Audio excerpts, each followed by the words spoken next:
Oh. Yeah. Those youths. Fuck those youths. Yeah, my Sasha dog is already like a cranky old lady. Get away from my house! Get off my lawn! Stupid kid!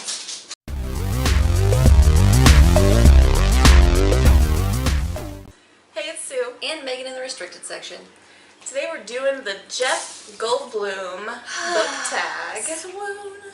And the original was done by Emma Tobias, and we were tagged by No one. no one. We just want to do this decided to do it. because we love Jeff Goldblum. Yes.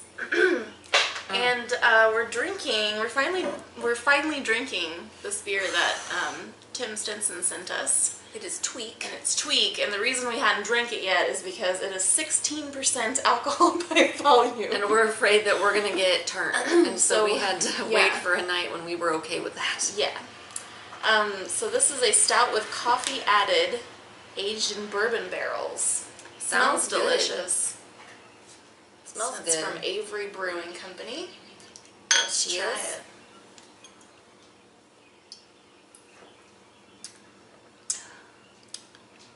It's pretty tasty, but yeah, it's strong. It's tasty, but it's strong. Whee. Yeah. It's good though. Tastes good. It does taste Tastes very coffee-y. good. I like that. Yeah. A little. I love coffee. Oh, the aftertaste is really coffee. The aftertaste tastes like straight up coffee, pretty much. I'm okay with that. Yeah, it's like really sweet at first, and then it's bitter. I like It's it. just turning around in your driveway. I was like, here. All right, so let's get into this Jeff Goldblum tag. Let's do You it. guys know how much we love Jeff Goldblum, or you should by now. You should by now. Jeff Goldblum. Call us. So each of these questions is based on a movie, or in one case a TV show, that he's been in. Yes. I gotta be honest, I think I've only seen 2 of these. I think I've seen 3. They did not include The Life Aquatic. Also, Earth Girls Are Easy. Yeah, it seems like those would, would have been like quintessential Jeff Goldblum to include. It's alright. We can always add them ourselves. Well, we didn't. We put your cop about. We could. Alright, so the first one is The Fly. Which is a book or character that transforms from something beautiful to something gross and horrible. And I chose the character Mary Saunders from Slammerkin. At the beginning, she's a child, so she's, innocent. She's still kind of greedy, I guess I would say, or materialistic, maybe, but... she's still an innocent child, and then by the end, oh boy, Aw, shit. does she do some shit. Some bad shit. Shit. So, Yeesh.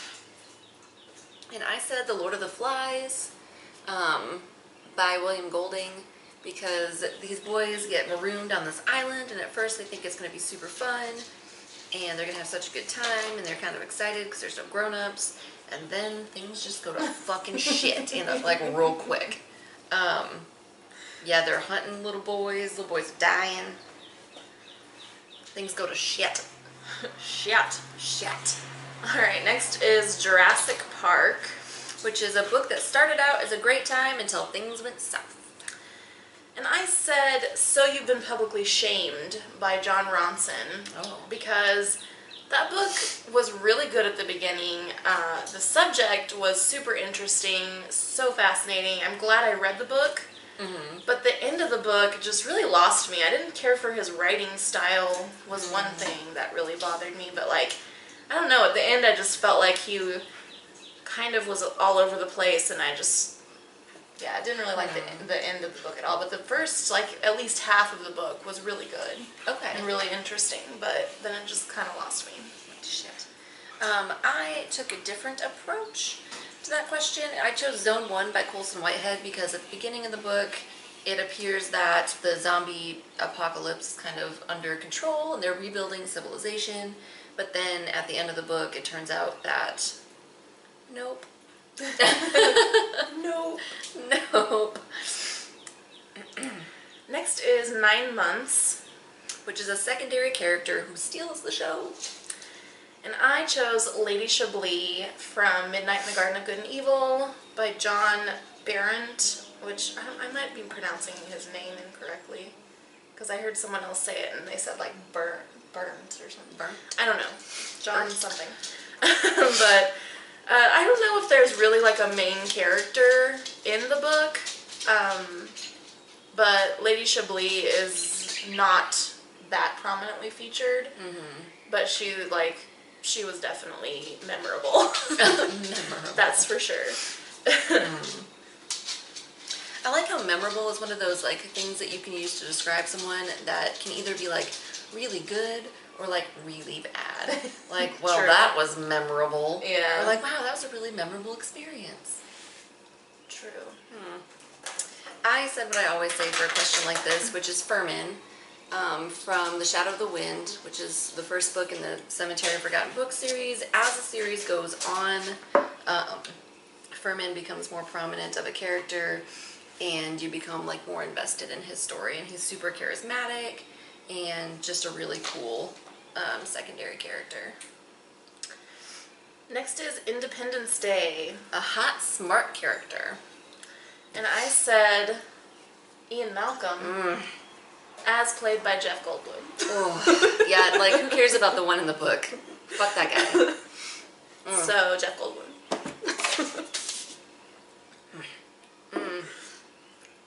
I have foil on my face. I got too excited about Jeff Goldblum. I said Lilith Ayapo from Lilith's Brood because she's super smart, and from the way that she's described, I mean, She seems very attractive, yeah, so. Would bang. 10 out of 10 would bang. Again. With aliens. Yes. With or without aliens. Whichever.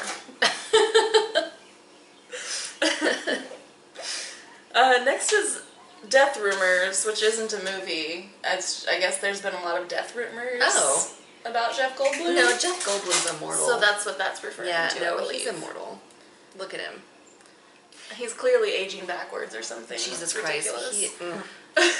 He's Benjamin Buttoning. I'm going to have a hot flash. We need to calm down. Okay, so this is a book or character that made a big comeback. And I said P1 from the Adolescence of P1 because at the beginning, whenever P1 is created, his creator, whatever his name was, I can't remember. Fella.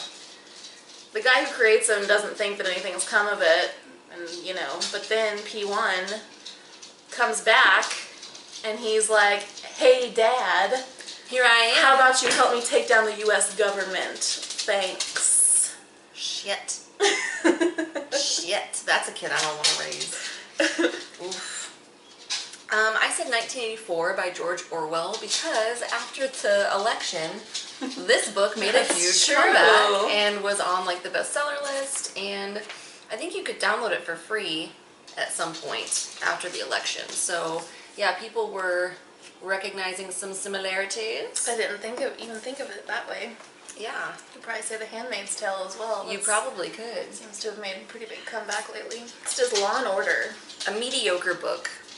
And unpopular opinion time, but I said Oranges Are Not the Only Fruit by Jeanette Winterson. I did not understand. I did not understand the hype of this one. I didn't think it was that great. I don't know. So, for this one, I'm a little bit unsure of my answer because it's been a long time since I've read the series. But in the Game of Thrones series, there was one book that I found incredibly boring and just kind of bleh, and I'm pretty sure it was A Feast for Crows, which is the fourth one. I think I've heard other people say the same thing about that one. Yeah, I'm like 99% sure that this was the one that I was like, fuck me, like, do you ever end? Because I just didn't really care about the characters that were like front and center in it. So, pretty sure it's that one. Alright, next is Grand Budapest Hotel. A twee or quirky book? What the fuck does twee mean? I actually had to Google it. I've heard it before. I guess it's a British term. Oh. And which the girl who made this is not British, but I'd heard it before and was like, I knew like the gist of what it meant, but I Googled it just to see for certain, and it's kind of like a sentimental or, yeah, like fluffy. Floofy? Yeah. Okay. Well, my pick for this is not sentimental, but you go ahead. Well, it could be quirky. Because I chose a quirky one too, and I chose The Seer by Ali Smith, which is a play, and it's pretty quirky. It is quirky. It's very meta and very it's the most odd. meta. Yeah. Very odd play.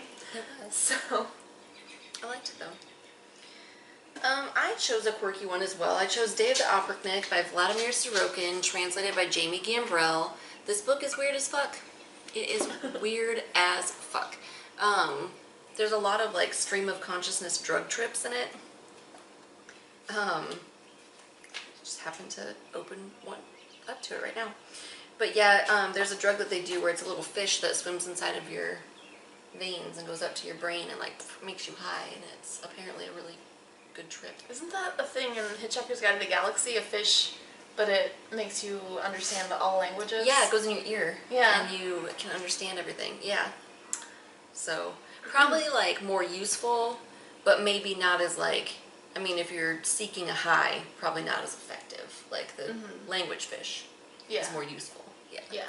So, you know, they each have their benefits. Alright, and there's a bonus question. Which I did not do. Oh, you didn't? I did not. I'm lazy. I did it, but I don't love my answer. Okay, I'm ready. But the bonus question is a book that is Jeff Goldblum. And I found this isn't a perfect answer. But the book I chose was Who is Teddy Villanova by Thomas Berger, which is like a satire of a detective novel. And it's funny, it's very intelligent, and it's very odd, which I think are all qualities that Jeff Goldblum possesses. That's very true. So this is the closest I could come to a book that embodies Jeff Goldblum, I think. That's fair. And I could kind of see him like playing the main character if they made this into a movie. Yeah. Very nice. But I'll be honest, I was pretty disappointed that Earth Girls Are Easy was not on this tag. You know, I haven't seen that movie, but I bought it. But the DVD is too old to play in my DVD player. It won't play. Yeah. It's just a silly, fun movie. You could have done the opposite of the first question and be something unattractive that transforms into something. Because at the beginning of the movie, he's an alien and he's like covered, he looks like a Muppet. He's like covered in blue fur. Yeah. And then they give him a makeover and he comes out hot Jeff Goldblum. Oh, God, he's so I saw him in the trailer for the new Thor movie, and they kind of made him look ridiculous. And I'm like, how in the I fuck? saw that too. How do you make my boyfriend, Jeff Goldblum, look ridiculous? Yeah, the trailer for Thor looked kind of silly. I mean, if it was like a movie like Guardians of the Galaxy, where it's like supposed to be funny. Yeah, but it's like the new Thor movie. And yeah, like Thor's never been funny in the past. And Thor has short hair, and Jeff Goldblum looks like a fucking circus performer. Like, what are you doing? Where does long, luxurious locks go? Come on now. But we'll see. I love Thor, but his, like, I mean, I love Chris Hemsworth. It's fair. You like as blondes. Thor. I love blondes, I love and the blondes. long hair is just also a bonus. So I really like Thor, but his movies are definitely not as good as the others. Yeah, Iron Man's my Avenger of choice. Anyway. So that was the Jeff Goldblum tag. Yes. And we're going to tag The Drunken Library. Obviously. And Erica from The Perks of Books. Definitely. Because we buddy read Jurassic Park with them. And we all gushed over Jeff Goldblum. So, yeah, ladies, do this tag. yeah, and this beer, like, it's strong, but it's good. It tastes good. It tastes like coffee. Has a good flavor. And stout, but my lips are numb. Yeah, I got like really warm for a second, but that could have been talking about Jeff Goldblum or it could have been the beer, so I'm not really sure which it was. That's going to be it for us. There will be some links down below where you can find us elsewhere on social media if you're so inclined. And if you haven't subscribed yet, please do. If you're Especially so inclined. if you're Jeff Goldblum. Especially if you're Jeff Goldblum. And I'll see you next time.